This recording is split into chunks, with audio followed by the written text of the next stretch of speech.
Bismillahirrahmanirrahim. Assalamualaikum warahmatullahi wabarakatuh. Waalaikumsalam warahmatullahi wabarakatuh.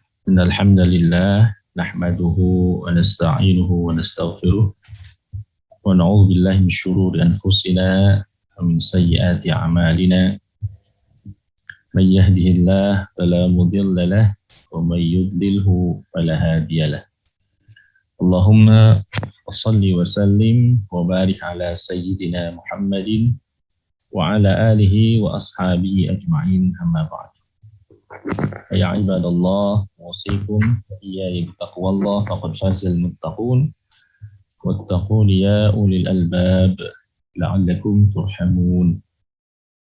Alhamdulillah, segala puja dan puji hanya bagi Allah. Salawat dan salam semoga tercurah limpahkan kepada junjungan alam Nabi kita, Nabi Muhammad sallallahu alaihi wasallam. Alhamdulillah, pada kesempatan subuh hari yang penuh dengan kebaikan, keberkahan ini, kita akan membahas satu topik ya, lanjutan dari sebelumnya, tentang sahabat Nabi sallallahu alaihi wasallam yang mulia, yakni Abu Bakar As-Siddiq radhiyallahu anhu. Insyaallah pada pertemuan yang kedua kali ini kita akan bahas tentang apa yang sebelumnya belum sempat terbahas ya, yakni terkait dengan bagaimana kelahirannya, nasabnya, termasuk diantaranya beberapa laqab ya, beberapa julukan yang melekat pada diri Sayyiduna Abu Bakar Siddiq radhiyallahu anhu, dan juga tentang keluarga ya, keluarga inti dari Sayyidina Abu Bakar Siddiq radhiyallahu anhu. Ya, siapa orang tuanya, lalu kemudian istri-istrinya, anak-anaknya, dan seterusnya. Insyaallah ya. Jadi supaya kita lebih mengenal ya, lebih dekat tentang Sayyidina Abu Bakar Siddiq radhiyallahu anhu. Sebelum nanti kita bahas tentang bagaimana kehidupan Abu Bakar Siddiq semasa jahiliyah, keislamannya, dakwahnya, jihadnya, dan lain-lain ya.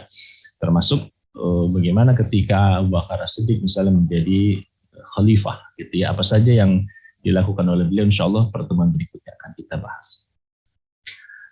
Terus kalian dirahmati Allah Subhanahu wa taala, terkait dengan Abu Bakar As-Siddiq radhiyallahu anhu ya, itu beliau memiliki nama asli Abdullah ibn Uthman ibn Amir ibn Ka'ab ibn Sa'ad ibn Ta'im ibn Murrah ibn Ka'ab bin Lu'ay bin Ghalib Al-Quraisy At-Taimi ya.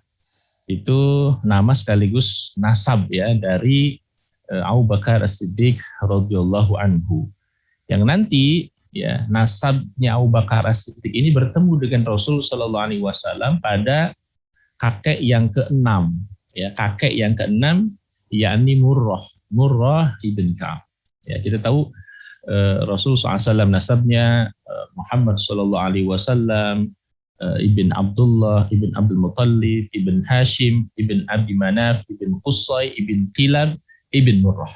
Nah, itu ketemu di Murrah, itu kakek yang keenam. Kakek yang pertama itu Abdul Muttalib ibn Hashim ibn Abdi Manaf ibn Qusay ibn Qilab ibn Murrah, 6. Jadi ketemu di kakek yang keenam dengan Rasul sallallahu alaihi wasallam. Ya, walaupun secara garis besar sebenarnya ya ini keturunan dari suku Quraisy ya secara keseluruhan ya. Jadi nama aslinya Abu Bakar As-Siddiq itu adalah Abdullah ibn Uthman ya. Jadi bukan Abu Bakar As-Siddiq. Abu Bakar As-Siddiq nanti kita lihat ya apa asal muasal. Ia memiliki nama kunyah ya Abu Bakar atau Bakr ya, diambil dari kata Bakr al-Bakr yang artinya adalah unta muda yang kuat gitu ya. Bentuk jamaknya adalah bikar ya, dan abkur ya. Orang-orang Arab menyebut kata bakar itu sebagai sebuah istilahnya moyang sebuah kabilah yang besar gitu.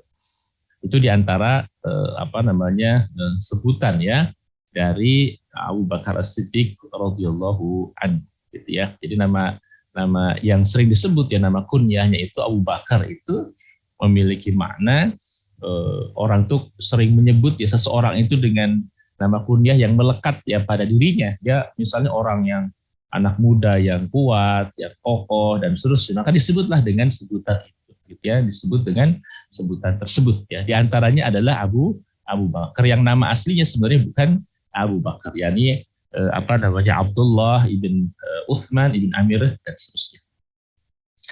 Saudara sekalian dirahmati Allah Subhanahu wa taala.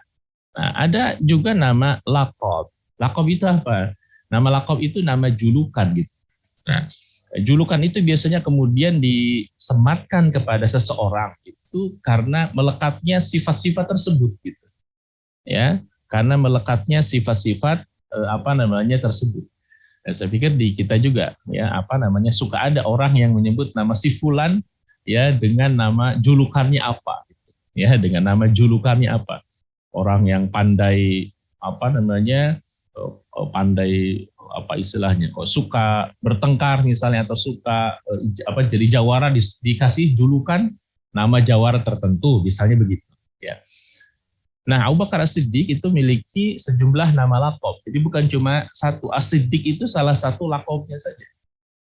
Ya, Abu Bakar As-Siddiq itu salah satu laqabnya saja, salah satu nama julukan ya, karena ada sifat yang melekat pada diri Sayyidina Abu Bakar As-Siddiq radhiyallahu anhu gitu.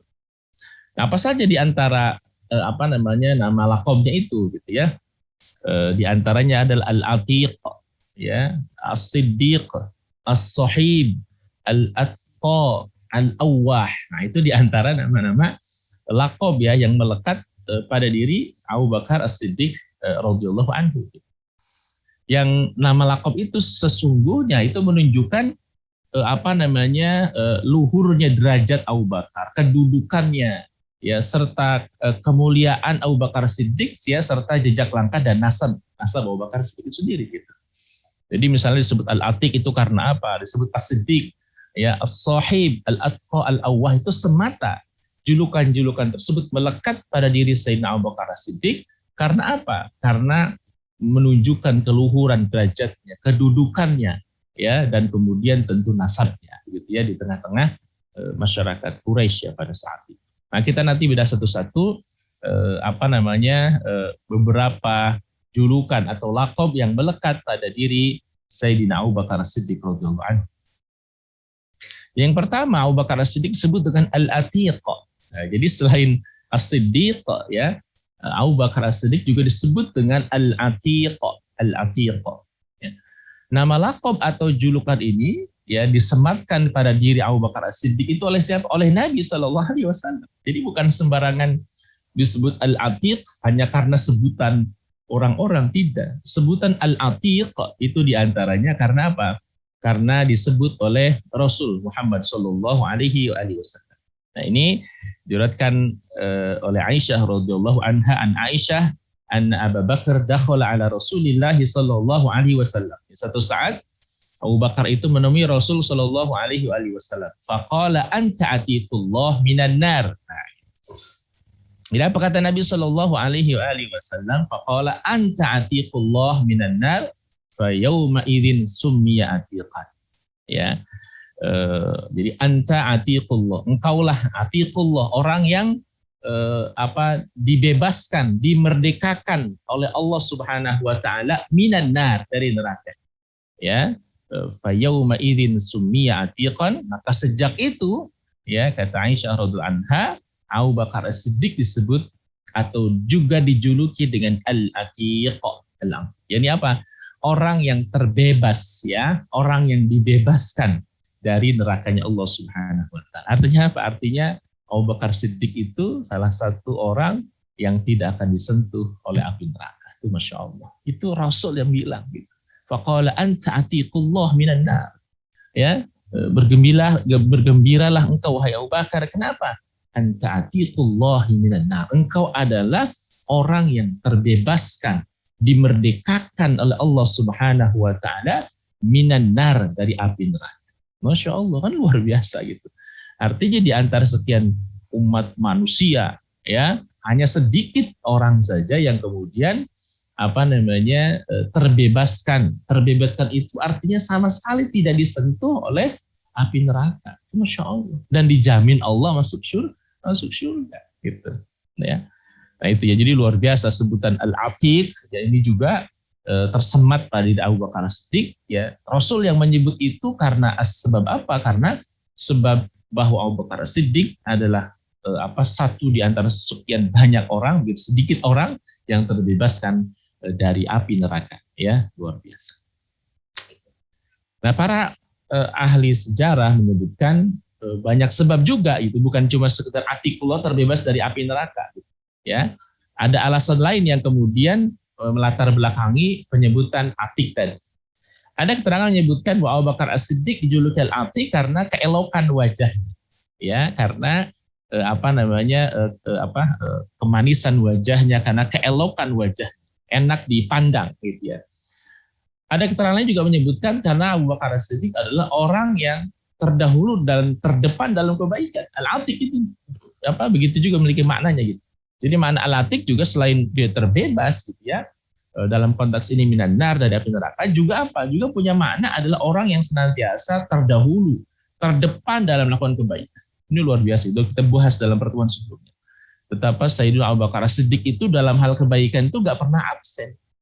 Ya, nggak pernah absen dan tidak pernah kalah, dalam tanda petik ya, dalam hal jumlahnya misalnya, kalau infak sedekah, dalam kecepatannya, ya, selalu menyambut apa yang diminta, diserukan oleh Nabi Muhammad Shallallahu Alaihi Wasallam. Itu ada juga yang menyebutkan bahwa Abu Bakar Siddiq dijuluki Al-Atiq itu karena kesahajaannya, ya, karena ataqah dari wajahnya. Jadi wajah itu bersahaja gitu, ya, dipandang.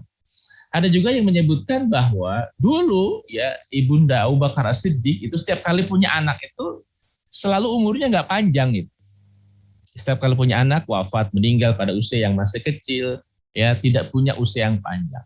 Nah, maka ketika lahir Abu Bakar As-Siddiq radhiyallahu anhu, maka Abu Bakar dibawa ke Ka'bah, ya. Dihadapkan ke Ka'bah, dibawa ke Ka'bah sambil ibunya itu berdoa, minta sama Allah Subhanahu wa taala. Yani apa doa dari Ibunda Abu Bakar As-Siddiq? Yani apa? Ya Allah, sungguh anak ini adalah atiquka, anak yang engkau bebaskan dari kematian. Jadi Atiq itu bukan hanya terbebas ya, ini bahasanya umum ya, atiqullah minan nar artinya terbebas dari neraka, ya, terbebas dari neraka. Nah, dalam konteks ini ibunya Abu Bakar As-Siddiq ya minta, ya, berdoa di Ka'bah pada saat itu sambil mengatakan bahwa anak ini adalah atiquka. Jadi anak yang engkau bebaskan dari kematian. Karena sebelumnya ibunya Abu Bakar As-Siddiq itu kalau punya anak itu selalu tidak berumur panjang. Maka karuniailah anak ini, ya, untukku. Jadi itu diantara sebutan Atiq, ya, sebutan Atiq. Nah, sebenarnya juga mungkin kan untuk mengkombinasikan di antara beberapa keterangan tersebut, ya, karena Abu Bakar memang sosok yang berwajah elok, jadi makna Atiq itu demikian, ya, bernasab yang baik, senantiasa terdepan, ya, dalam hal kebaikan, ya, dan juga Abu Bakar Siddiq merupakan Atiqullah, orang yang atau hamba yang dimerdekakan Allah Subhanahu wa taala dari api neraka. Jadi ini bisa dikombinasikan dari semua sifat, ya, yang melekat pada di Abu Bakar Siddiq terkait dengan sifat atau julukan Atiq, ya, Atiq, ya, Al-Atiq. Baik, ya, itu yang pertama. Jadi Abu Bakar Siddiq yang pertama, nama julukannya, ya, itu bukan sekedar yang sering kita dengar, ya, As-Siddiq, tetapi juga Al-Atiq, ya, yang maknanya diantaranya terbebas, ya, dari api neraka atau dibebaskan Allah Subhanahu wa taala dari api neraka. Masya Allah. Yang kedua, ini nama yang masyhur atau julukan yang masyhur kita dengar, ini As-Siddiq, ya. Nama julukan ini diberikan oleh Rasul Shallallahu Alaihi Wasallam kepada Sayyidina Abu Bakar Siddiq radhiyallahu anhu, ya, sebagaimana keterangan dalam sebuah hadis, ya, bahwa Rasul Shallallahu Alaihi Wasallam bersabda, ya, anna Nabi Shallallahu Alaihi Wasallam sa'ida Uhudan wa Abu Bakar wa Umar wa Utsman farajafa bihim faqala uthbut Uhud fa inna ma'alaika nabiyyun was-siddiq wa syahidan.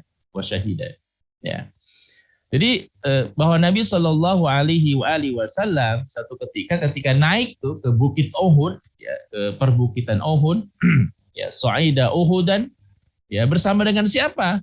Ya, wa Abu Bakar. Rasul Shallallahu Alaihi Wasallam, wa Abu Bakar bersama dengan Abu Bakar, wa Umar bersama dengan Umar, wa Uthman bersama dengan Uthman.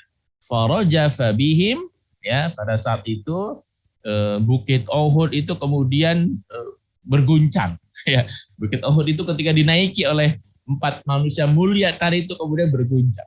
Ya, faqalas but Uhud, kata Nabi SAW, wahai Uhud, tenanglah kamu, tenang gitu. Ya, entah kenapa ya Bukit Uhud kemudian berguncang, lalu Nabi SAW mengatakan Uhud, ya tenanglah wahai Uhud, fa innama alaika, ya bahwa sesungguhnya ya ada di atasmu ini ya nabiyun, seorang nabi, yakni Rasul Muhammad sallallahu alaihi wasallam.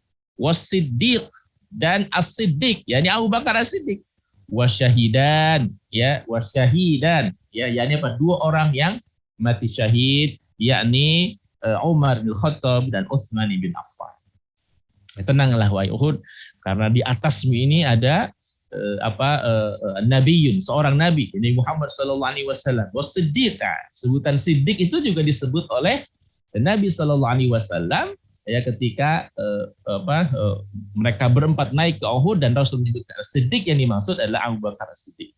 Wasyahidan, dan 2 orang yang syahid ya yakni Umar bin Khattab dan Utsman bin Affan radhiyallahu anhu. Itu jadi asal mula sebutan As-Siddiq, Rasul juga yang menyebut itu ya. As-Siddiq yakni ketika mereka naik ke Bukit Uhud dan Rasul mengatakan ya fa inna ma'alaika nabiyyun wasiddiq, ya Siddiq itu tidak lain ya untuk merujuk kepada Sayyidina Abu Bakar As-Siddiq radhiyallahu anhu. Nah, Abu Bakar As-Siddiq juga dijuluki As-Siddiq karena selalu membenarkan. Nah, ini masyhur ya, selalu membenarkan, selalu mempercayai Nabi sallallahu alaihi wasallam. Bahkan untuk perkara yang dianggap oleh sekian banyak orang manusia itu illogik, ya, tidak masuk akal. Abu Bakar As-Siddiq kalau itu berasal dari Nabi adalah orang yang pertama membenarkan. Nah, jadi pakai Abu Bakar As-Siddiq. Makanya disebut As-Siddiq, selalu membenarkan. Ya, selalu membenarkan. Nah, ini dikisahkan ya dari Aisyah radhiyallahu anha, dia berkata ketika Nabi SAW diperjalankan ke Masjidil Aqsa. Ini masyhur dalam peristiwa Isra dan Mi'raj. Ya, maka orang-orang itu memperbincangkan, bukan hanya orang kafir, ya, tapi juga orang-orang Islam memperbincangkan. Bahkan ada satu riwayat mengatakan ada sebagian orang-orang sudah masuk Islam itu menjadi murtad, walaupun ini diperdebatkan ya. Ada yang mengatakan tidak, ada yang mengatakan ada orang-orang yang sampai keluar dari Islam. Nah, jadi menjadi bahan perdebatan itu, ya, karena ketika pada saat itu ya Rasul Shallallahu Alaihi Wasallam mengabarkan bahwa beliau baru saja diperjalankan Allah Subhanahu Wa Taala ya minal Masjidil Haram minal Masjidil Aqsa, walaupun dikisahkan ke Sidratil Muntaha dan kembali dalam waktu yang sangat singkat, 1 malam atau kurang dari 1 malam saja. Ini sontak membuat perbincangan di tengah orang-orang kafir gitu, dan orang-orang Islam tentunya juga gitu, yang mempertanyakan, yang menanyakan ya tentang peristiwa tersebut. Gitu. Nah, orang-orang kafir itu tentu punya kepentingan memperbincangkan itu karena apa? Karena ini peristiwa yang ilogik, peristiwa yang tidak rasional.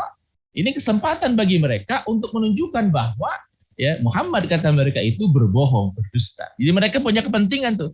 Ya, dan sekaligus untuk menanamkan apa? Kepada orang kafir semakin membenci Nabi, semakin tidak menyukai Nabi karena dianggapnya berbohong, berdusta.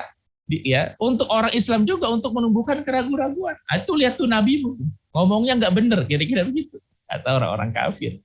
Ya, mana bisa ada orang berangkat dari Masjidil Haram ke Masjidil Aqsa itu yang jaraknya saja lebih dari 1000 km. Ya, yang kalau kemudian menggunakan jalur normal saja makan waktu berhari-hari, berminggu-minggu gitu. Ini hanya dalam kurang waktu 1 malam saja. Nah, gitu. Dalam peristiwa inilah Abu Bakar tampil ke depan, begitu yang luar biasa, yang membenarkan apa yang ya disampaikan oleh Nabi Shallallahu Alaihi Wasallam. Kemudian mereka datang menemui Abu Bakar untuk konfirmasi awalnya. Ya, kemudian sambil berkata, halaka ila sahibika yaz'amu asra bihi lailah ila baitil maqdis. Gitu.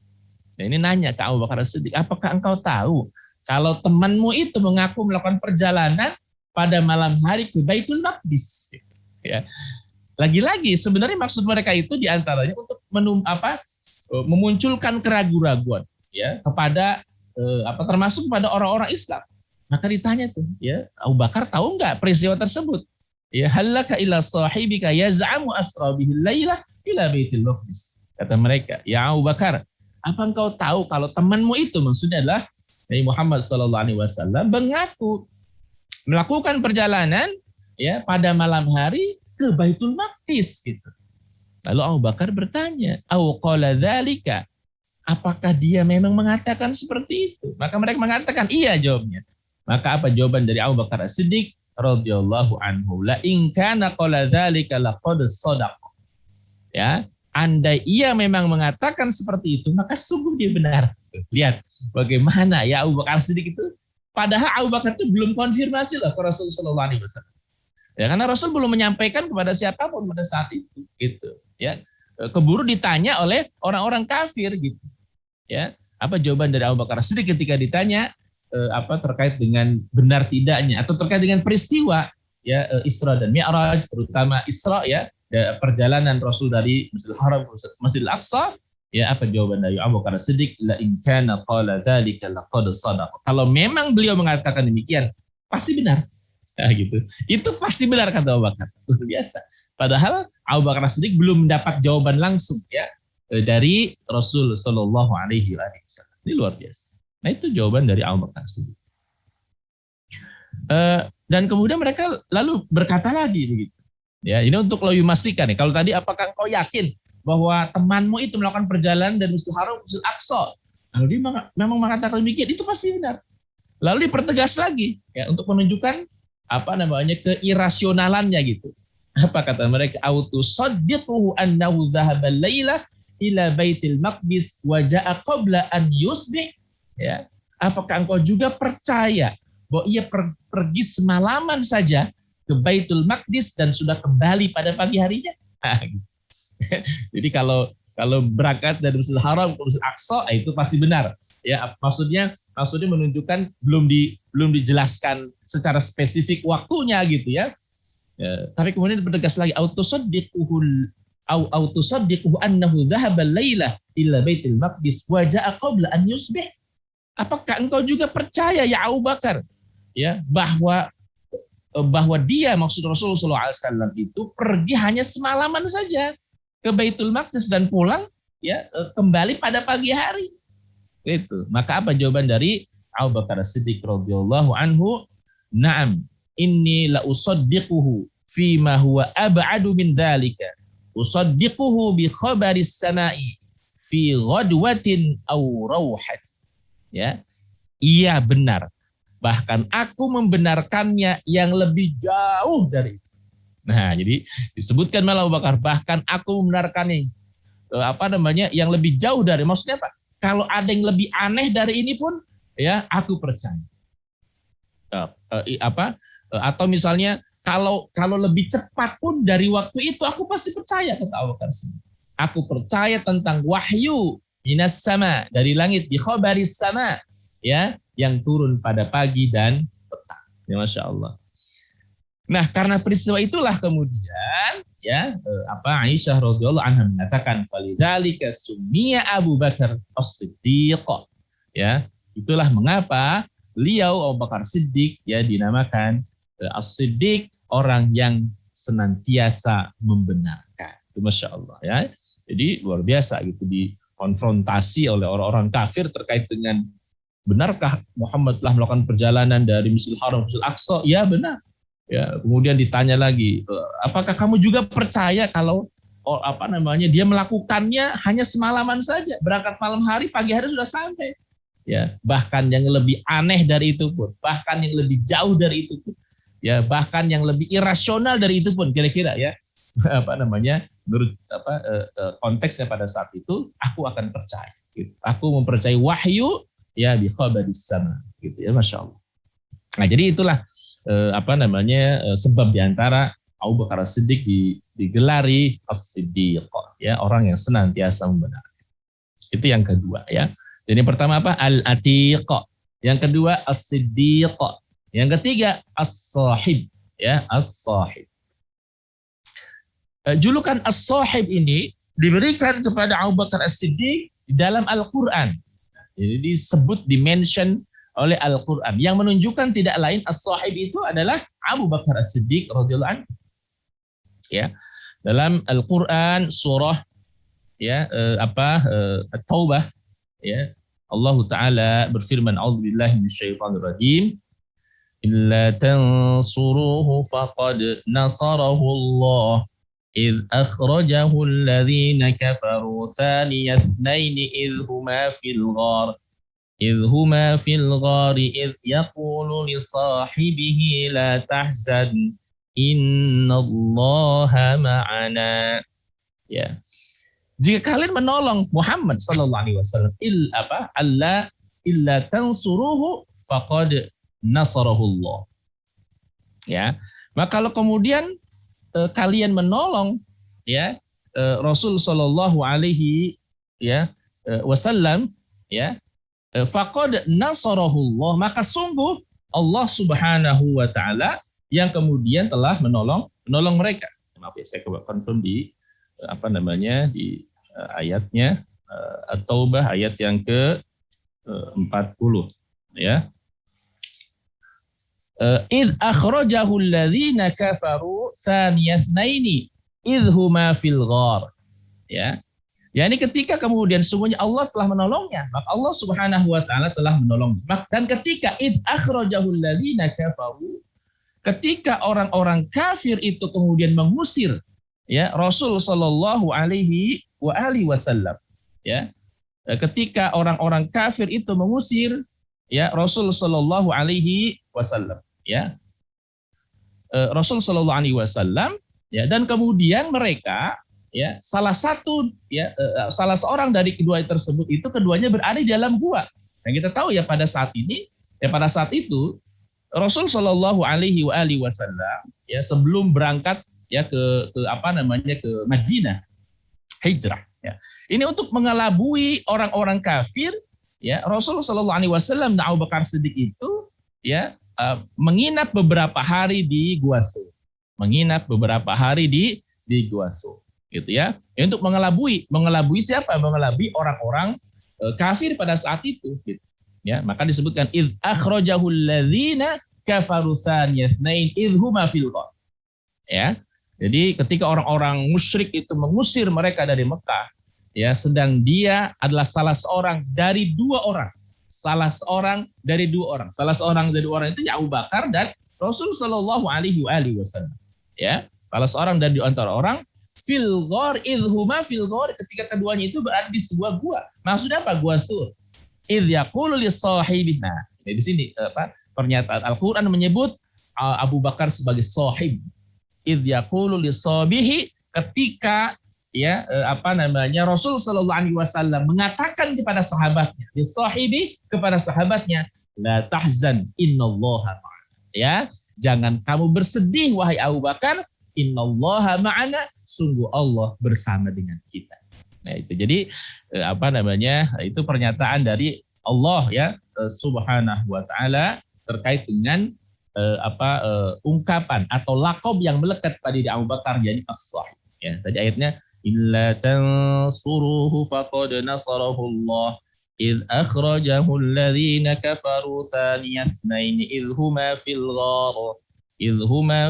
ghar idh yaqulu li sahibihi la tahzan innallaha ma'ana. Insyaallah. Ya, jadi sebutan sahib ya yang artinya sahabat, teman dekat, ya, sahib itu disebut oleh Allah Subhanahu wa taala ya kepada orang ya yang bernama Abu Bakar As-Siddiq, ya, satu di antara dua orang yang berada di dalam gua Sur, ya, yakni Abu Bakar dan Rasul sallallahu alaihi wasallam. Jadi itu yang ketiga. Yang pertama tadi Al-Atiq, yang kedua As-Siddiq, yang ketiga As-Sahib. Ya, ini yang menyebut langsung Allah Subhanahu wa taala.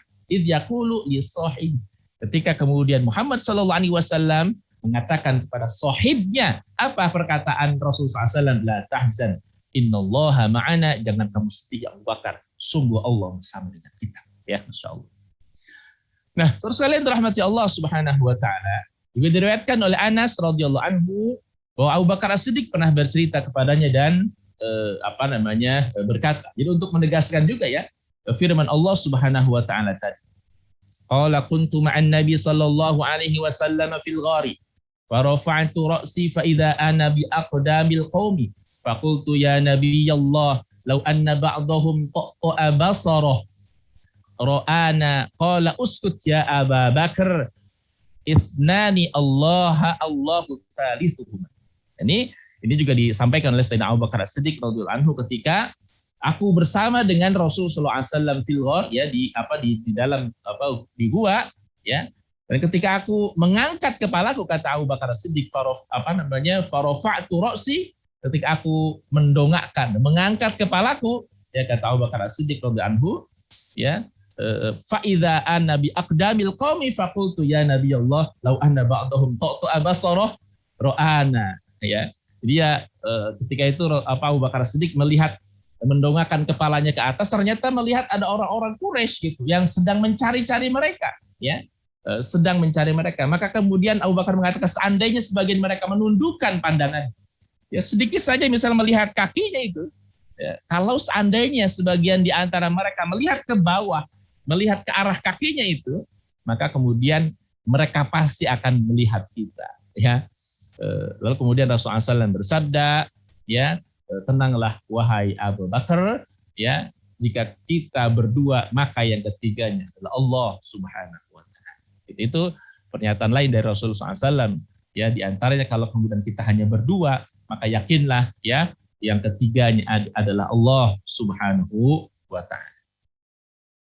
Baik, ya. Berikutnya rahmati Allah Subhanahu wa taala. Al-Hafidz Ibnu Hajar menuturkan bahwa yang dimaksud dengan kata sahibih dalam At-Taubah ayat 40 tadi adalah Abu Bakar Siddiq. Idhuma fil ghari idh yaqulu li sahibihi la tahzan innallaha ma'ana. Itu yang dimaksud adalah Abu Bakar Siddiq radhiyallahu anhu. Itu yang ketiga, ya. Yang pertama Al-Atiq, yang kedua As-Siddiq, yang ketiga As-Sahib, yang keempat Al-Atqa, Al-Atqa.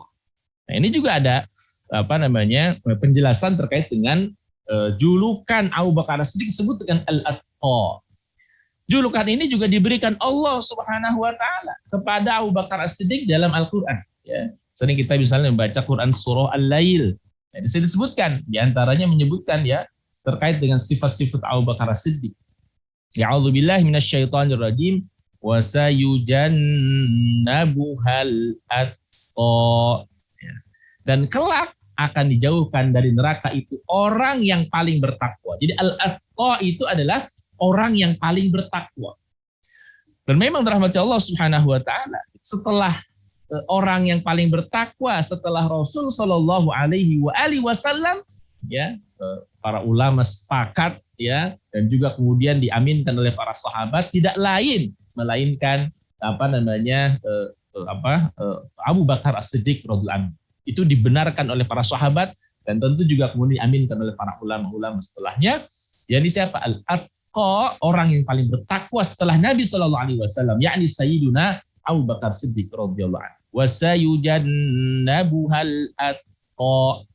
Ya, dan kelak akan dijauhkan dari neraka itu siapa? Orang, ya, yang paling bertakwa. Gitu, para ulama tafsir tidak lain menyebutkan al-atqa di situ adalah Sayyidina Abu Bakar As-Siddiq radhiyallahu anhu. Masya Allah. Nah, yang kelima Al-Awwah, ya. Selain Al-Atqa juga Al-Awwah. Abu Bakar As-Siddiq dijuluki Al-Awwah karena nama julukan ini menunjukkan pengertian orang yang sangat takut pada Allah. Ya. Disebutkan dalam sebuah keterangan dari Ibrahim An-Nakhai yang berkata Abu Bakar As-Siddiq dijuluki Al-Awwah karena kelemah lembutan pribadinya, karena kasih sayangnya dan sensitivitas hatinya yang sangat mudah terharu dan menangis. Itu Masya Allah, Al-Awwah. Jadi orang yang sangat mudah tersentuh, ya. Abu Bakar As-Siddiq itu luar biasa gitu. Dan ini juga banyak di antara kisah yang menjelaskan hal tersebut, ya. Terutama misalnya ketika Rasulullah SAW sedang sakit, ya. Rasulullah SAW sedang sakit di akhir-akhir hayat Nabi SAW. Ya, Nabi berapa kali mau bangkit, mau bangun, mandi, ingin badannya segar supaya bisa mimpin sholat, pingsan lagi. Lalu kemudian berikutnya juga sama, dia minta air dimandikan, lalu kemudian tidak berangkat, pingsan lagi Nabi SAW. Ya, untuk memimpin sholat pada saat itu. Maka Nabi meminta, ya, orang-orang yang hadir pada saat itu, mintalah, tolong minta Abu Bakar yang memimpin sholat. Tolong minta Abu Bakar Siddiq yang memimpin sholat. Maka dalam hal ini, ya, Aisyah radhiyallahu anha itu mengatakan, ya, menolak dalam terpetik, ya Rasul, kira-kira jangan Abu Bakar. Abu Bakar itu orang yang mudah tersentuh hatinya. Ya, nanti kalau kemudian dibaca Quran seringkali menangis, enggak selesai-selesai. Ya, sholatnya kira-kira begitu. Maka Aisyah radhiyallahu anha mengatakan, inna Abu Bakar rajulun raqiqun wa idza qara'al Qur'ana la yamliku dam'a. Falau amarta ghaira Abi Bakar. Ya, kata Aisyah radhiyallahu anha.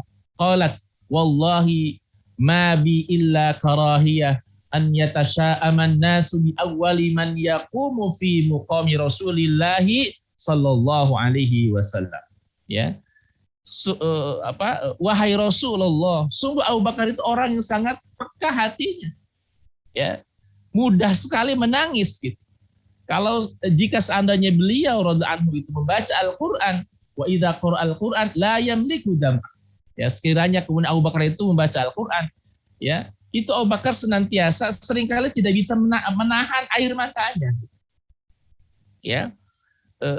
Falau amarta ghairu Abi Bakar ya Rasulullah. Kira-kira begitu. Kalau seandainya engkau meminta, cari deh orang selain Abu Bakar gitu. Jangan suruh Abu Bakar untuk memimpin sholat. Ini kata Aisyah, ya anaknya. Karena Aisyah tahu persis siapa ayahnya itu. Kalau baca Quran itu hampir selalu nggak bisa menahan tangisan, tidak bisa menahan air mata.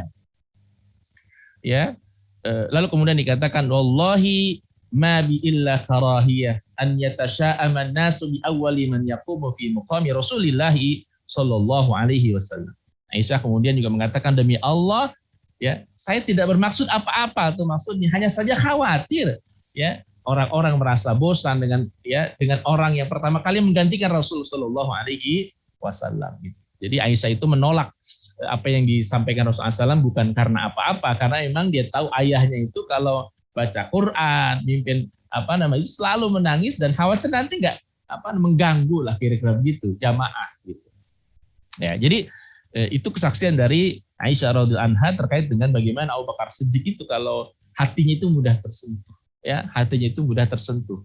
Senantiasa kalau membaca Al-Qur'anul Karim itu tidak bisa menahan air mata. Itu Masya Allah. Itu orang yang sangat orang yang sangat takut, ya, bukan takut dalam pengertian jelek, ya, orang yang sangat takut akan Allah Subhanahu wa taala. Ketika kemudian dibacakan ayat-ayat yang berhubungan dengan neraka, takut, ya,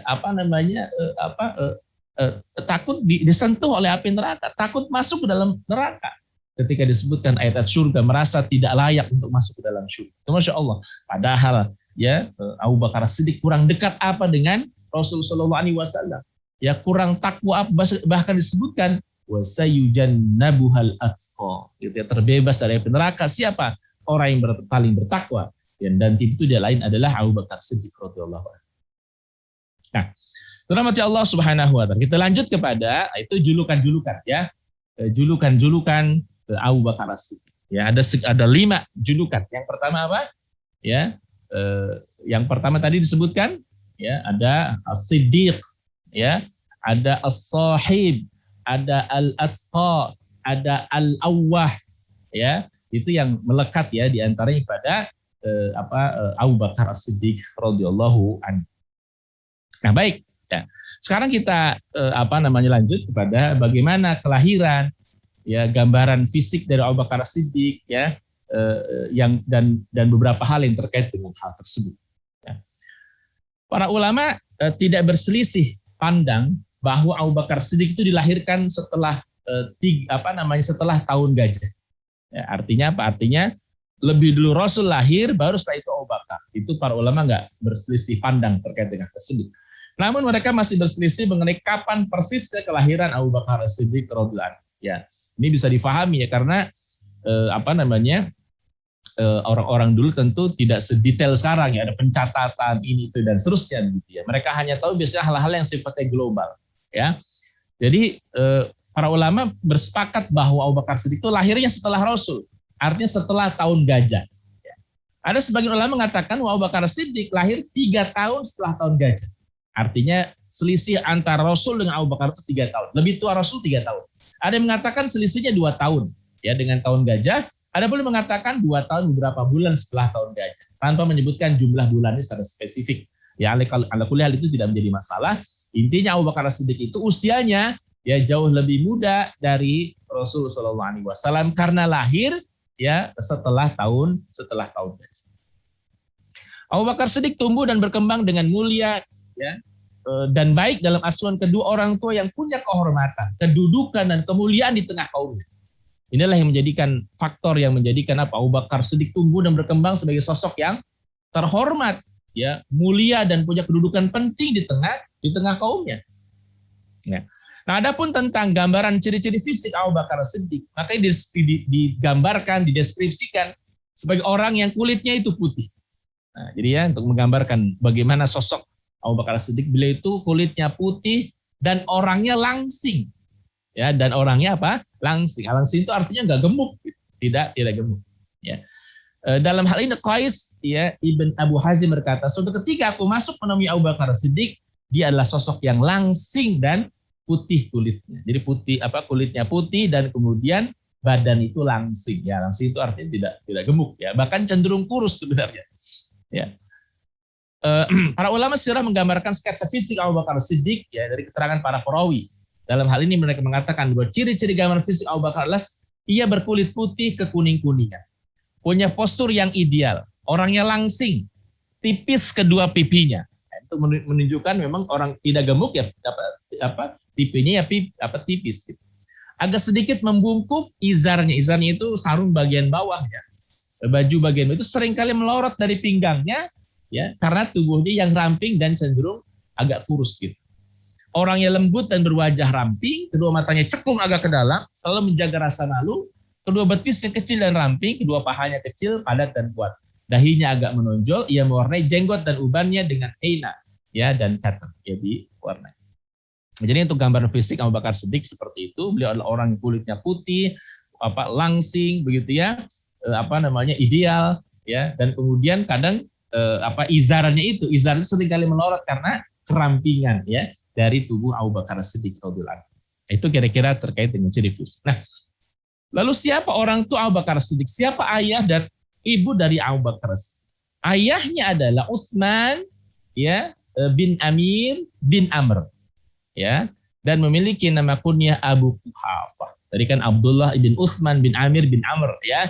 Sementara nama julukannya, nama kunyahnya, sebutan sehari-harinya itu adalah Abu Quhafah. Dan ayahnya Abu Bakar Siddiq radhiyallahu anhu itu masuk Islam pada saat Fathu Mekah. Ya, pada saat Futuh Mekah, ya, ayahnya Abu Bakar Siddiq masuk Islam. Suatu saat ya Abu Bakar Siddiq membawa ayah itu menghadap Rasul Shallallahu Alaihi Wasallam, lalu dia berkata, wahai Abu Bakar, ya, kata Nabi SAW nih, ya Abu Bakar, mengapa engkau tidak membiarkannya saja? Ya, hingga kamilah yang pergi mendatanginya, bukan ia yang kamu bawa datang pada kami, kata Rasul SAW. Gitu. Maksudnya adalah, wahai Abu Bakar, dia kan orang yang sudah tua, biarkan kami yang datang ya ke tempatnya, ke rumahnya. Jangan engkau bawa dia ke tempatku, kata Nabi SAW. Kalau Abu Bakar mengatakan, ya Rasulullah, dirinya lah yang lebih layak untuk mendatangimu, ya Rasulullah, kata Abu Bakar. Jadi Rasul itu luar biasa ya akhlaknya, adabnya, ya bahkan orang yang belum masuk Islam karena itu dianggap sebagai orang tua, kan ayahnya Abu Bakar Siddiq. Rasul nggak enak ketika kemudian Abu Bakar itu membawa ayahnya yang sudah sepuh itu untuk apa? Untuk masuk Islam gitu. Kata Rasul, kenapa nggak kamu biarkan dia di sana? Kami yang datang, kata Rasul SAW. Biar ya, karena kami lebih muda lah, kira-kira begitu. Ya. Nah, akhirnya kemudian ya ayahnya Abu Bakar dibawa ke Rasulullah SAW dan menyatakan masuk Islam. Rasulullah SAW mengucapkan selamat kepada Abu Bakar Siddiq atas keislaman dari ayahnya, yakni Utsman ibn Amir atau yang sering disebut dengan Abu Quhafah. Dalam peristiwa masuk Islamnya Abu Quhafah, ini ayah Abu Bakar Siddiq, itu menunjukkan apa? Tadi keteladanan Rasulullah ya terhadap orang yang lebih tua. Padahal waktu itu ayahnya Abu Bakar itu belum masuk Islam, gitu. Hendak masuk Islam. Ya, ini menunjukkan adab. Walaupun Rasulullah SAW itu pemimpin, seorang nabi, seorang rasul, tapi dalam konteks bagaimana terhadap orang tua, Rasul Shallallahu Alaihi Wasallam itu punya adab yang luar biasa. Sampai kemudian mengatakan kepada Abu Bakar, ya Abu Bakar, kenapa engkau biarkan dia datang menemui kami? Biar kami saja menemui ayahmu, gitu.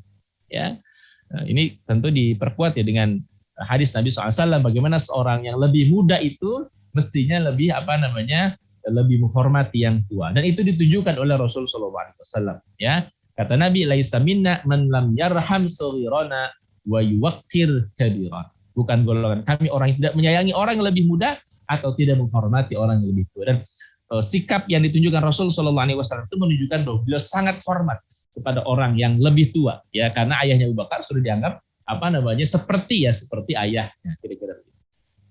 Nah, itu terkait dengan ayahnya Abu Bakar As-Siddiq radhiyallahu anhu. Adapun ibunda Abu Bakar As-Siddiq adalah Salma binti Sakhr bin Amir bin Ka'ab bin Sa'ad bin Ka'ib. Nama kunyahnya adalah Ummul Khair, ya, Ummul Khair.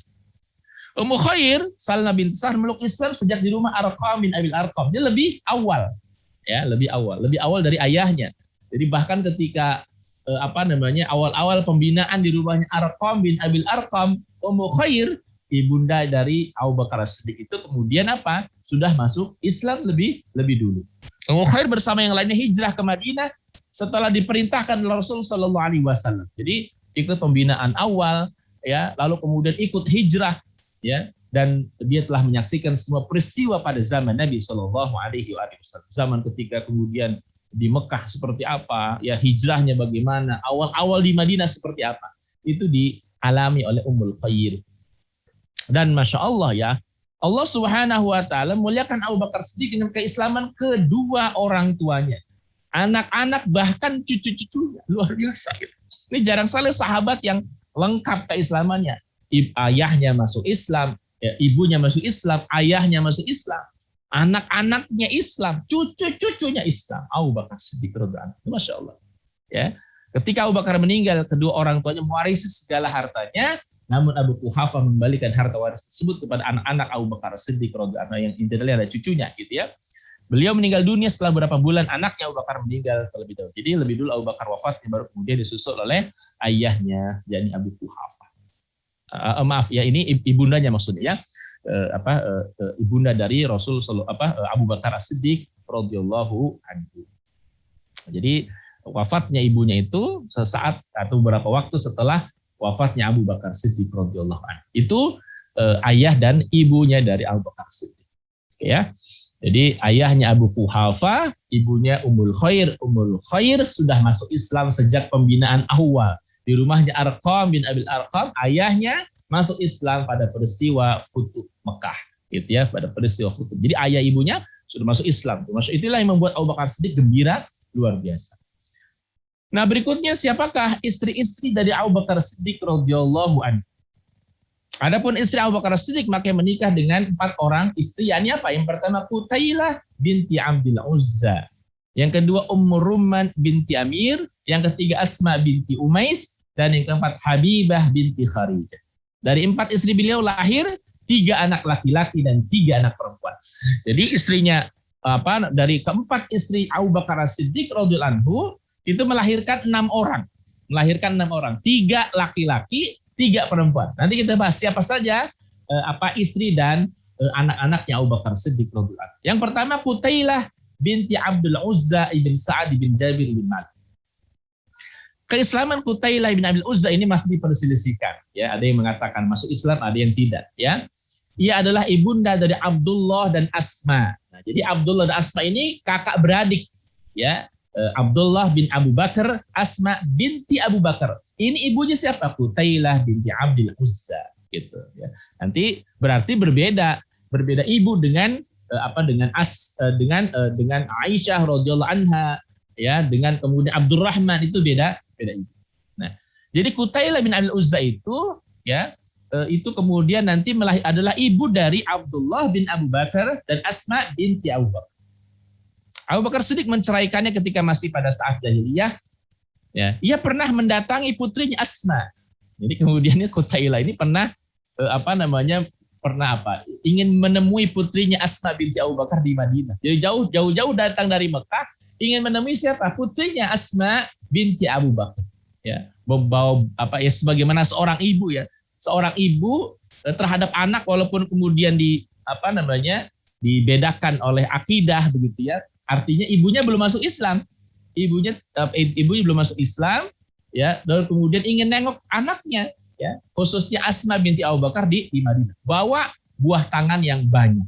Di antaranya apa? Keju, mentega itu dibawa oleh ibunya Qutailah kepada Asma binti Abu Bakar. Ya. Tapi Asma waktu itu karena belum paham, tidak mau menerima buah tangan itu karena dianggapnya dari apa? Orang yang bukan Islam kira-kira. Dan menolak kedatangan ibunya, ya, dan menolak tidak mempersilahkan ibunya masuk ke dalam rumah. Masya Allah ya. Nah, itu karena Asma binti Abu Bakar tidak tahu gitu ya, belum memahami bagaimana memperlakukan orang tua yang bukan Muslim. Ya. Dan lalu Asma minta tolong kepada Aisyah radhiyallahu anha untuk menanyakan masalah tersebut, bagaimana nih? Ya, ada ibu saya ya yang belum masuk Islam, tidak masuk Islam pada saat itu, ya yang masih kafir pada saat itu datang. Bawa buah tangan, ada keju, ada mentega gitu ya. Oleh beliau itu, oleh Asma binti Abu Bakar itu tidak dipersilahkan masuk dan tidak menerima buah tangan yang dibawa oleh ibunya Qutailah tadi. Masya Allah. Dan kemudian apa? Ya, ditanyakanlah kepada Aisyah radhiyallahu anha agar menanyakan hal tersebut kepada Rasul sallallahu alaihi wasallam. Maka apa jawaban Nabi? Hendaklah Asma mempersilahkan ibunya masuk ke rumahnya dan hendaklah ia menerima hadiah. Gitu ya. Dalam hal ini Allah Subhanahu wa taala sampai menurunkan firman-Nya ayat Al-Qur'an. A'udzubillahi minasyaitonir rajim. Bismillahirrahmanirrahim.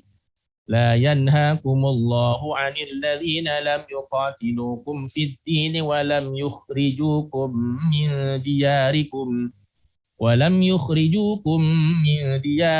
an tabarruhum wa tuqsitu ilaihim innallaha yuhibbul muqsitin. Jadi sampai turun firman Allah Subhanahu wa taala ini menyangkut tentang bagaimana perlakuan Asma binti Abu Bakar terhadap ibunya Qutailah. Ini sebenarnya ya untuk menunjukkan ya apa yang dilakukan oleh Asma binti Abu Bakar justru nanti kemudian menjadi hukum juga buat kita. Gitu. Ya, justru itu menjadi hukum juga buat kita. Apa? Bagaimana cara memperlakukan orang yang masih kafir atau orang kafir atau termasuk di antaranya orang tua yang kafir atau tidak masuk Islam atau belum masuk Islam, bagaimana sikap kita terhadap mereka? Ya. Apa kata Allah Subhanahu wa taala? Ini menjadi hukum tersendiri. Mungkin kalau tidak ada peristiwa tersebut gitu ya, boleh jadi tidak turun ayat atau firman Allah Subhanahu wa taala gitu ya. Apa kata Allah? La yanhaakumullah 'anil ladzina lam yuqatilukum fid din.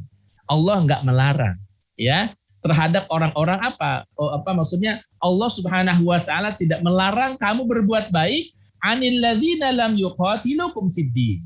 Terhadap orang-orang yang tidak memerangi kamu dalam agama ini gitu ya.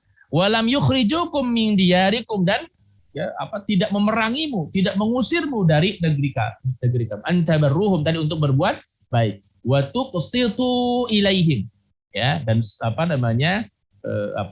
dan berbuat adillah ya terhadap mereka. Innallaha yuhibbul muqsitin ya. Sungguh Allah menyukai orang-orang yang berbuat adil gitu ya, insyaallah. Jadi justru di antara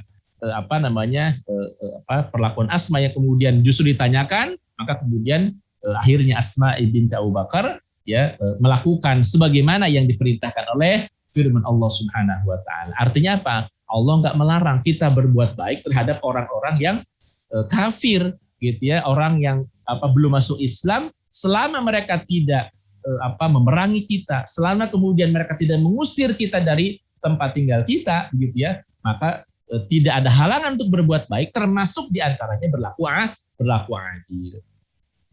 Maka lahir ya diantaranya hukum tersebut. Maksud dari ayat tersebut jadi Mumtahanah ayat 8 ini bahwa Allah Subhanahu wa taala tidak melarang kita berbuat baik kepada orang kafir yang berdamai dengan kita dan tidak memerangi kita. Seperti yang dengan memberikan kemanfaatan kepada tetangga, menjamu tamu atau sebagainya. Allah juga tidak melarang kita berlaku adil pada mereka dengan menunaikan hak mereka. Seperti apa? Menepati janji. Ini namanya menepati janji, jangankan ke orang muslim, orang kafir juga tepati janji. Misalnya kita ketemu nih jam sekian begitu ya. Ya datang, tepati. Walaupun yang kita buat janji itu orang kafir. Kira-kira begitu. Jadi tidak ada halangan, bahkan harus ya berlaku adil. Ya, berlaku adil. Punya karyawan, ada yang muslim, ada kafir, ya haknya tunaikan sama-sama gitu. Baik yang kemudian kepada orang muslim atau kepada orang kafir misalnya. Dalam hal menunaikan amanahnya, membayar harga barang yang dibelinya, ya sama saja. Membeli barang dari orang muslim, dari orang kafir, ya ketika sudah deal harga sekian maka penuhi gitu. Ya jangan kemudian dikurangi atau kita zalim pada. Kira-kira begitu, ya. Dan Allah menyukai orang-orang yang berbuat adil dan meridhai mereka, membenci orang-orang yang berlaku zalim dan hukum mereka. Ya, insyaallah.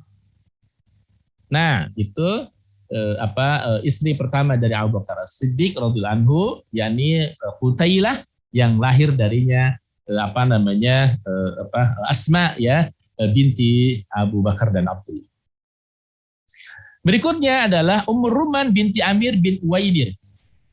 Ya, ia berasal dari Bani Kinanah. Ia adalah janda dari Al-Harith bin Sakhbarah yang meninggal dunia di Mekah. Kemudian dia dinikahi oleh Abu Bakar As-Siddiq, yang termasuk perempuan yang masuk Islam sejak awal, melakukan bai'ah dan ikut hijrah ke Madinah. Ia adalah ibunda dari Abdurrahman dan Aisyah, gitu ya. Ia meninggal dunia pada masa Rasul SAW di Madinah pada tahun ke-6 Hijrah. Ya, jadi Ummur Ruman inilah kemudian nanti melahirkan dua anak. Yang pertama itu adalah Abdurrahman dan yang kedua adalah Aisyah radhiyallahu anha. Aisyah radhiyallahu anha. Ya. Yang ketiga adalah Asma binti Umais ibn Ma'bad ibn Al-Harith. Ia adalah Ummu Abdullah, termasuk salah satu perempuan yang ikut hijrah terdahulu. Yang masuk Islam sejak dini sebelum masuk ke Darul Arqam, sejak awal malah. Yang melakukan bai'ah kepada Rasul SAW, ikut hijrah ke Habasyah bersama dengan suaminya ini Ja'far bin Abi Thalib. Nah, jadi Asma binti Umais ini sebelum dinikahi oleh Abu Bakar Siddiq adalah merupakan istri dari sahabat Ja'far ibn Abi Thalib. Ja'far bin Abi Thalib, ya. Kita tahu ya Ja'far bin Abi Thalib itu wafat syahid pada perang Mu'tah.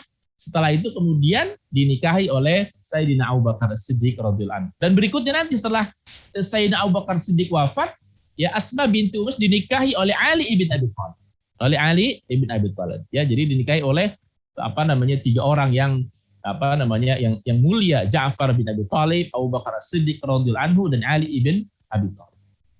Kemudian hijrah ke Madinah bersama dengan suaminya, lalu suaminya yaitu Ja'far bin Abi Thalib gugur sebagai syahid pada perang Mu'tah. Lalu ia dinikahi oleh Abu Bakar Siddiq dan dikaruniai seorang putra bernama Muhammad bin Abu Bakar. Di antara sahabat yang meriwayatkan hadis dari Asma binti Umais adalah Umar bin Khattab, Abu Musa, Abdullah bin Abbas, dan Ummu Fadl, istri Abdullah bin Abbas. Setelah wafatnya Abu Bakar Siddiq, Asma dinikahi oleh Ali ibn Abi Thalib radhiyallahu anhu. Ini yang ketiga, istri ketiga. Yang keempat adalah Habibah binti Kharijah bin Zaid. Ia adalah Habibah binti Kharijah bin Zaid bin Abu Zuhair al-Ansariyah al-Khazrajiyah. Ya, ini orang Khazraj ya. Ia mengandung Ummu Kulthum ketika Abu Bakar Siddiq meninggal dunia. Abu Bakar As-Siddiq tinggal bersama dengannya di As-Sun ya.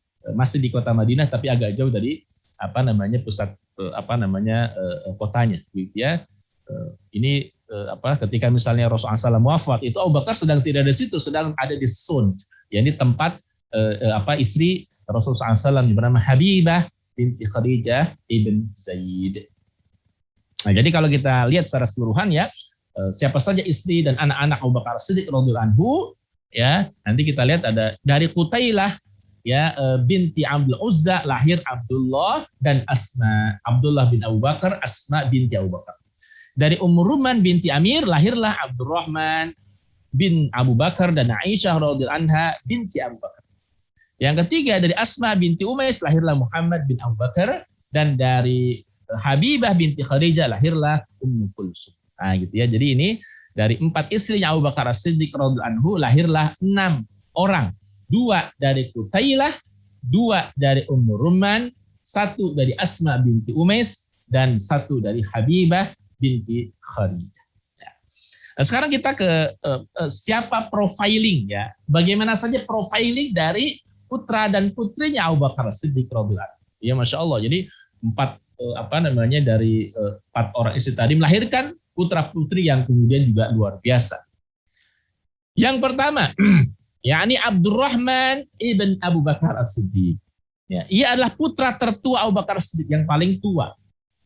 Ia masuk Islam baru pada kejadian Hudaybiyah. Ada yang mengatakan pada saat Futuh Mekah. Ya. Jadi Nah ini yang menarik begitu ya.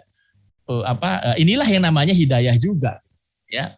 Ya ini apa? Ketika Abu Bakar As-Siddiq itu masuk Islam sejak awal-awal bahkan. Ini anaknya, anak yang paling tua ya, ini Abdurrahman ibn Abu Bakar, itu masuk Islamnya justru jauh setelah itu. Ya ini apa? Pada saat ada mengatakan pada saat perjanjian Hudaybiyah, ada yang mengatakan ketika Futuh Mekah gitu.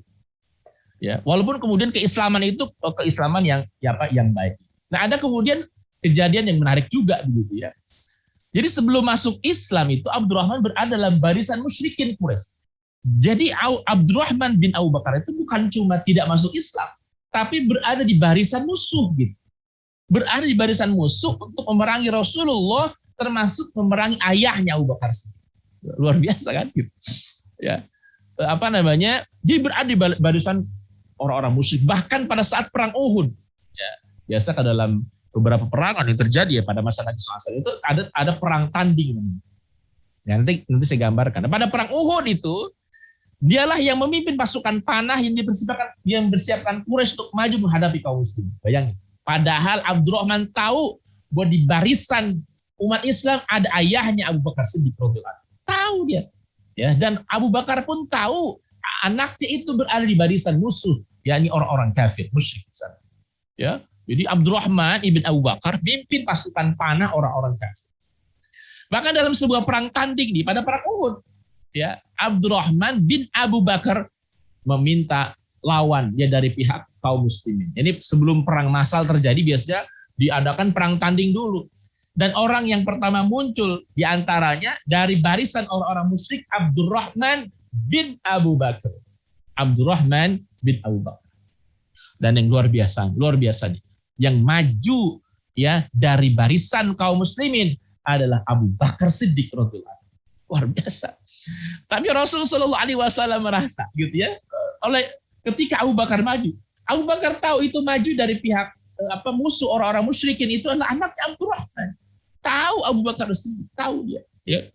Tetapi kemudian apa? Oleh Rasulullah SAW, ketika Abu Bakar hendak maju, ya untuk menghadapi anaknya sendiri, yakni Abdurrahman bin Abu Bakar, dihalangi Rasul Shallallahu Alaihi Wasallam. Ya, artinya Rasul meminta sahabat yang lain saja. Ya, bukan yang menghadapi itu bukan Abu Bakar As-Siddiq radhiyallahu anhu. Ya, Rasul menghalangi gitu ya. Ini agar kemudian terjadi pasti sangat berat bagi Abu Bakar Siddiq ya. Walau bagaimanapun itu adalah anaknya gitu ya. Walau bagaimanapun Abdurrahman itu adalah anaknya, sampai kejadian seperti itu gitu.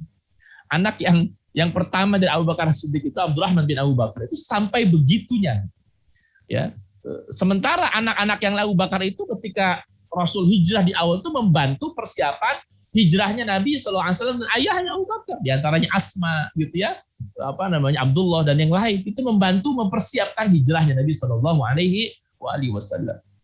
Sementara tidak dengan Abdurrahman gitu ya. Sampai ada peristiwa hampir saja Abdurrahman dan Abu Bakar berhadap-hadapan, ayah dengan anak. Itu hampir saja pada perang Uhud terjadi demikian. Itu Masya Allah ya. Nah, di masa Rasul Shallallahu Alaihi Wasallam dan masa khalifah sepeninggalnya, Abdurrahman bin Abu Bakar Siddiq tidak pernah ketinggalan untuk mengambil peran dalam jihad. Jadi masuk Islam tidak disebutkan alasan penyebabnya secara spesifik, yang jelas pada masa, ada mengatakan pada masa perjanjian Hudaybiyah, ada yang mengatakan pada masa Futuh Mekah. Ya, sama seperti kakeknya yakni Abu Quhafah. Ya. Dan Abdurrahman ini terlibat dalam banyak jihad fisabilillah. Setelah masuk Islam itu dia mengambil peranan yang juga luar biasa. Dalam perang Yamamah ya tahun 12 Hijriah kita tahu ya, di perang memerangi nabi palsu Musailamah Al-Kadzdzab. Ya, itu jasanya juga sangat besar. Ya, keteguhan dan keberanian memiliki peran besar dalam merebut kemenangan dari tentaranya Musailamah dan orang-orang murtad. Ya. bahkan dialah yang menghabisi Mahkam bin Tufail yang menjadi otak perencana bagi Musailam Al-Kadzdzab, ya. Dengan segala upaya dan kekuatannya berhasil mengepung benteng terpenting yang digunakan tentara murtad sebagai tempat yang strategis untuk pertahanan mereka. Begitu ya, itu Abdurrahman ibn Abu Bakar. Berikutnya Abdullah ibn Abu Bakar As-Siddiq. Ya. Ia adalah orang yang juga memiliki peran dan kontribusi besar dalam momentum hijrah sebagai informan dan intelijen. Jadi orang yang kemudian jadi informannya Rasul Shallallahu Alaihi Wasallam ketika Rasul hendak hijrah ke Madinah adalah Abdullah bin Abu Bakar. Jadi Abdullah bin Abu Bakar itu, masya Allah ya, walaupun masih muda pada saat itu, jadi dia yang kemudian memberikan kabar, berita bagaimana kondisi Mekah dan menyampaikan kepada Nabi Shallallahu Alaihi Wasallam itu. Jadi pada saat siang hari Abdullah itu berada di kalangan orang-orang Quraisy. Gitu. Tapi pada malam hari, ya, ketika malam sudah gelap, dia datang ke Jabal Sur, memberikan informasi kepada Rasul Shallallahu Alaihi Wasallam dan kepada ayahnya Abu Bakar As-Siddiq. Nanti tuh sebelum pagi hari dia sudah turun ke bawah. Sehingga seolah-olah Abdullah bin Abu Bakar ini tidak kemana-mana, melainkan dia tinggal di kota Mekah. Padahal ya pada malam harinya itu ya Abdullah bin Abu Bakar itu menyampaikan informasi kepada Rasul Shallallahu Alaihi Wasallam ya tentang apa yang terjadi di sana, apa dinamika yang terjadi, isu apa yang berkembang. Sampai Rasul memastikan sudah siap untuk hijrah, ya maka kemudian Rasulullah SAW keluar ya ketika dipastikan kondisinya sudah baik. Nah inilah jasa dari Abdullah bin Abu Bakar. Ya. Pada siang hari ia berada di tengah-tengah penduduk Mekah, mendengarkan informasi mereka. Kemudian malam hari diam-diam dia menyelinap ke dalam gua tempat persembunyian Rasulullah dan ayah untuk menyampaikan berita dan informasi yang dia dengar. Lalu ketika subuh datang, maka ia kembali lagi ke Mekah. Gitu. Jadi sebelum pagi hari dia kemudian sudah ada di Mekah. Gitu. Nah, terkait dengan Abdullah bin Abu Bakar ini, ya, ia terkena panah pada kejadian Taif yang menyebabkan sakit beberapa lama hingga akhirnya menyebabkan dirinya meninggal dunia sebagai syahid di Madinah pada masa kekhalifahan ayahnya yakni Abu Bakar As-Siddiq radhiyallahu anhu. Ya, itu Abdullah ibn Abu Bakar. Yang ketiga Muhammad ibn Abu Bakar. Ia adalah putra Abu Bakar As-Siddiq ya dari istri bernama Asma binti Umais. Ia lahir pada tahun Haji Wada. Ya, jadi termasuk yang masih muda ya. Ia termasuk salah satu pemuda pemberani Quraisy yang hidup dalam pengasuhan Ali ibn Abi Thalib ya dan diangkat oleh Ali bin Abi Thalib menjadi gubernur di Mesir dan dia meninggal dan wafat di Mesir. Asma binti Umais. Kenapa dia diasuh oleh Ali bin Abi Thalib? Karena kemudian ibunya setelah wafat Abu Bakar As-Siddiq itu kemudian dinikahi oleh Ali bin Abi Thalib dan Ali bin Abi Thalib lah di antara yang membesarkan Muhammad ibn Abu Bakar dalam pengasuhan dari Ali bin Abi Thalib. Yang keempat, ini anak keempat dari Abu Bakar As-Siddiq, Asma binti Abu Bakar. Asma binti Abu Bakar. Ialah perempuan yang memiliki julukan Zat ya An-Nitaqain ya, Zatin Nitaqain. Ya lebih tua dari Aisyah radhiyallahu anha. Ya Rasulullah SAW adalah yang beri julukan tersebut ya, Zatin Nitaqain. Yani apa? Orang yang kemudian memiliki dua kain ya gitu ya. Nanti kita jelaskan Kisah yang melatar belakangnya julukannya adalah bahwa ia membuatkan bekal perjalanan untuk Rasulullah SAW ayahnya ketika keduanya hendak hijrah. Namun ketika itu ia tidak menemukan tali yang bisa digunakan untuk mengikat bekal tersebut. Jadi biasa orang-orang Arab itu, wanita Arab itu ya ada ya pengikat pinggangnya ya punya pengikat pinggang gitu ya, punya pengikat pinggang. Nah, karena bawaan yang dibawa oleh Asma binti Abu Bakar itu cukup banyak, sementara itu juga harus diikat, digendong kalau istilah kita ya. Kalau gitu itu digendong. Maka kemudian ya kain yang digunakan untuk ikat pinggang tadi dibelah dua gitu. Dipotong dua, bukan dipotong ya, dibelah dua. Satu digunakan untuk mengikat pinggangnya Asma binti Abu Bakar, satu lagi digunakan untuk menggendong, mengikat dan menggendong makanan untuk dibawa kepada Rasul Shallallahu Alaihi Wasallam dan ayahandanya Abu Bakar Siddiq radhiyallahu anhu. Ya, nah, itulah kemudian kenapa Rasulullah SAW menjulukinya sebagai Zat An-Nitaqain, yakni untuk menunjukkan seorang wanita, ya seseorang yang kemudian memiliki pada dirinya itu dua tali ya, dua tali. Satu tadi digunakan untuk apa? Karena dia membelah jadi dua. Satu digunakan untuk ikat pinggang, satu lagi digunakan untuk membawa makanan untuk Rasul Shallallahu Alaihi Wasallam dan ayahnya Abu Bakar Siddiq radhiyallahu anhu. Ya. Asma binti Abu Bakar adalah istri dari Zubair ibn Awwam. Ya, hijrah ke Madinah dalam keadaan hamil mengandung Abdullah ibn Zubair yang akhirnya ia melahirkan setelah hijrah. Abdullah bin Zubair adalah bayi pertama dalam Islam yang dilahirkan setelah hijrah. Belum pernah saya kisahkan ya. Jadi ketika kemudian umat Islam sudah hijrah ya, ada di kota Madinah gitu. Itu selama beberapa bulan itu tidak lahir bayi laki-laki. Sampai orang-orang Yahudi mengatakan ini kutukan buat orang-orang Islam gitu. Sampai kemudian datanglah ya Asma binti Abu Bakar dan Zubair ibn Awwam ya, Zubair bin Awwam datang ke Madinah. Asma waktu itu sedang mengandung dan kemudian lahir di Madinah. Ya, Asma binti Abu Bakar mencapai usia sehingga kemudian ketika kemudian lahirlah Abdullah bin Zubair pada saat itu, jadi Abdullah bin Zubair lahir di Madinah pada saat itu, maka tertepislah itu isu-isu dari orang Yahudi yang mengatakan itu kutukan bagi orang Islam yang katanya tidak pernah lahir bayi laki-laki. Ya setelah lahirnya Abdullah bin Zubair, ya anak dari Asma binti Abu Bakar dan Zubair bin Awwam. Asma binti Abu Bakar ini ya termasuk di antara orang yang memiliki usia yang lanjut gitu ya. Usia itu mencapai 100 tahun tanpa mengalami gangguan fungsi akal dan giginya terputus ya, tidak ada yang tanggal. Masya Allah ya, ada orang tertentu kemudian diberikan istilahnya ya, karunia oleh Allah Subhanahu wa taala dengan umur panjang. yakni Asma binti Abu Bakar usianya hampir 100 tahun. Ia meriwayatkan hadis dari Rasulullah SAW sebanyak 56 hadis. Di antara sahabat meriwayatkan hadis dari adalah Abdullah bin Abbas. Ia punya sejumlah anak di antara Abdullah, Urwah, Abdullah bin Abu Mulaika dan yang lainnya. Sosok perempuan dermawan dan gemar berinfak ya, yang meninggal dunia di Mekah tahun ke-73 Hijriah. Ya. Itu Asma ya, Asma binti Abu Bakar ya. Berikutnya yang kelima Aisyah radhiyallahu anha. Aisyah ummul mukminin radhiyallahu anha. Ia dikenal dengan sebutan As-Siddiqah binti As-Siddiqah. Ya, As-Siddiqah binti As-Siddiq. Ya. Rasul SAW menikahinya ketika ia masih berusia 6 tahun dan baru mencampurinya ketika berusia 9 tahun. Ya resmi diserahkan kepada beliau SAW ya, bersama beliau pada bulan Syawal. Ia adalah perempuan paling alim. Rasul SAW memberinya nama kunyah ya Ummu Abdullah.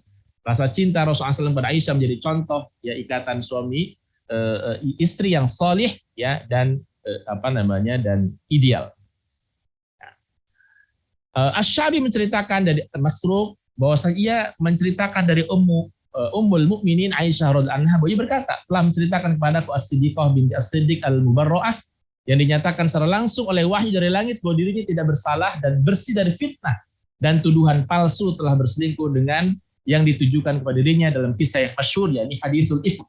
Ya Habibah Habibillah, kekasih seorang hamba yang menjadi kekasihnya Allah Subhanahu wa taala. Jadi pernah terjadi ya peristiwa haditsul ifk ketika Aisyah radhiyallahu anha itu kemudian difitnah ya berzina ya, tetapi kemudian akhirnya diklirkan dengan turunnya firman Allah Subhanahu wa taala yang menyatakan bahwa Aisyah radhiyallahu anha tidak melakukan perbuatan tersebut. Musnad Aisyah radhiyallahu anha mencapai 2.210 hadis, 174 di antaranya adalah muttafaq alaih, diriwayatkan oleh Bukhari Muslim, sedangkan yang hanya diriwayatkan oleh Al-Bukhari seorang diri bersama 54 hadis, sedangkan yang hanya diriwayatkan oleh Muslim seorang diri bersama berjumlah 69 hadis. Aisyah hidup mencapai usia 63 tahun ya, lebih berapa bulan, meninggal dunia pada tahun 57 Hijrah tanpa memiliki keturunan. Jadi dari Aisyah radhiyallahu anha ya, Aisyah tidak memiliki anak ya, tidak memiliki keturunan. Yang keenam ya adalah Ummu Kulsum binti Abu Bakar. Ini anak Abu Bakar yang keenam ya. Ia adalah putri dari Abu Bakar Siddiq dari istrinya yang bernama Habibah binti Kharijah. Abu Bakar Siddiq tatkala ajalnya sudah dekat ya, berkata kepada Ummul Mukminin Aisyah, sungguh kamu mempunyai 2 saudara laki-laki dan 2 saudara perempuan. Aisyah berkata, setahu saya saudara perempuanku hanya Asma gitu. Karena belum lahir ini disebutkan ya. Lalu siapakah saudara perempuanku yang lainnya? Abu Bakar Siddiq dia berkata, janin yang masih ada dalam perut Habibah binti Kharijah. Aku mendapat firasat, kata Abu Bakar, kalau janin itu berjenis kelamin perempuan. Nah, gitu ya. Jadi anak yang keenam ya, yang paling muda, yakni Ummu Kulsum binti Abu Bakar, yang kemudian disebutkan oleh Abu Bakar As-Siddiq begitu ya sebagai saudaranya Aisyah radhiyallahu anha, padahal saat itu Ummu Kulsum belum lahir. Ya, ternyata kemudian benar ya, janin itu memang lahir perempuan sebagaimana yang dikatakan oleh Abu Bakar Siddiq, dan itu kemudian selanjutnya diberi nama Ummu Kulsum yang lahir setelah Abu Bakar Siddiq wafat. Jadi Abu Bakar Siddiq wafat baru kemudian lahir Ummu Kulsum. Ummu Kulsum dinikahi ya oleh Thalhah bin Ubaidillah yang gugur pada perang Jamal. Ketika Ummu Kulsum dalam masa idahnya, Aisyah membawanya pergi ke Mekah. Gitu ya. Nah, rahmati Allah Subhanahu wa taala. Itulah ya keluarga dari Abu Bakar As-Siddiq ya radhiyallahu anhu ya, yang luar biasa diberkahi dan dimuliakan Allah Subhanahu wa taala dengan apa? Dengan Islam. Dan itu merupakan kelebihan ya, keutamaan dimiliki yang hanya dimiliki oleh Abu Bakar Siddiq. Ya, para ulama menuturkan tidak pernah diketahui ada 4 orang yang saling berketurunan ya, yang semuanya menjadi sahabat Nabi sallallahu alaihi wasallam. Itu. Yang pertama misalnya Abdullah ibn Zubair. Abdullah ibn Zubair ibunya adalah Asma binti Abu Bakar bin Abu Quhafa. Ya, Abdullah itu adalah anaknya dari Asma binti Abu Bakar. Asma anaknya dari Abu Bakar. Jadi sampai ke cucunya itu. Ya, sampai ke cucu dari Abu Bakar Siddiq ya. Jadi mulai dari ayahnya Abu Bakar Siddiq itu Abu Quhafa, sahabat Nabi. Ya, Abu Quhafa ayahnya. Abu Bakar Siddiq jelas sahabat Nabi. Lalu kemudian Asma ya, itu anaknya anaknya Abu Bakar Siddiq radhiyallahu anhu. Anak dari Asma Abdullah bin Zubair. Nah, bayangin 4 orang gitu ya. Dari mulai cucu ya sampai buyut ya, cucu sampai buyut ya, itu kemudian sahabatnya Nabi sallallahu alaihi wasallam ya.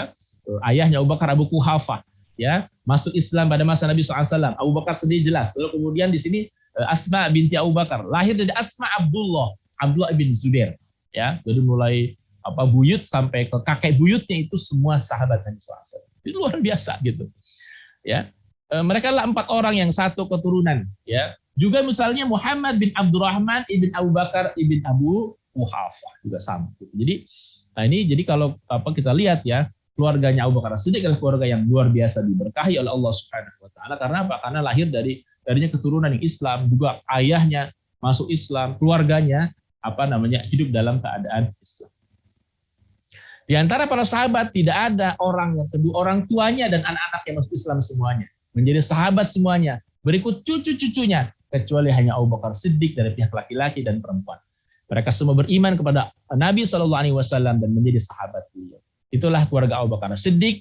Semuanya adalah orang yang beriman dan tidak satupun di antara mereka yang diketahui sebagai orang munafik. Keutamaan dan kelebihan ini tidak dimiliki kecuali oleh Abu Bakar As-Siddiq radhiyallahu anhu. Dulu dikatakan bahwa ada rumah tangga yang merupakan rumah tangga keimanan dan ada pula rumah tangga yang merupakan rumah tangga kemunafikan. Ya, keluarga dan rumah tangga Abu Bakar Siddiq adalah salah satu keluarga keimanan dari kalangan Muhajirin. Sedangkan keluarga dari Bani An-Najjar salah satu keluarga keimanan dari kalangan Al-Ansar, ya orang-orang Ansar. Gitu. Baik ya, rahmati Allah Subhanahu wa taala. Kira-kira itu ya yang bisa Al-Faqih sampaikan. Ini terkait dengan bagaimana kisah keluarganya dari Abu Bakar Siddiq, berikut julukan-julukan yang melekat pada diri Abu Bakar Siddiq. Ini semata ya kita sampaikan terkait dengan hal tersebut begitu ya. Tentu ya apapun para diri sahabat selain Rasulullah SAW itu harus menjadi teladan juga bagi kita gitu. Termasuk bagaimana meneladani Abu Bakar Siddiq, bagaimana anak-anaknya, bagaimana kemudian ayahnya, bagaimana perlakuan Rasulullah SAW kepada mereka gitu ya. Jadi menjadi profiling juga buat kita gitu ya. Karena Abu Bakar Siddiq itu merupakan salah satu profiling dari sahabat Nabi yang luar biasa diberkahi keluarganya, dari ayahnya, ibunya masuk Islam. Abu Bakar Siddiqnya jelas ya, lalu kemudian anak-anaknya sampai ke cucu-cucunya gitu ya, Masya Allah. Dan kemudian kita tahu ya bahwa kemudian Abu Bakar Siddiq radhiyallahu anhu kemudian diberikan gelar-gelar ya yang melekat pada dirinya luar biasa. Ya, Al-Atiq ya, orang yang kemudian dibebaskan Allah dari neraka. Siddiq, orang yang senantiasa membenarkan ya as-sahib, menjadi sahabatnya Nabi SAW, ya termasuk di antara ketika berada di Gua Sur, al-atqa, ya orang yang paling bertakwa, ya yang kemudian dibebaskan dari api neraka, al-awwah, orang yang kemudian senantiasa merasa takut ya kepada Allah Subhanahu wa taala. Itu Masya Allah. Ya mudah-mudahan ya dengan demikian kita juga bisa meniru ya, mencontoh, meneladani ya apa yang dicontohkan, apa yang kemudian dilakukan oleh Sayyidina Abu Bakar Siddiq radhiyallahu anhu. Itu saja, rahmat Allah. Wa'alaikumsalam warahmatullahi wabarakatuh.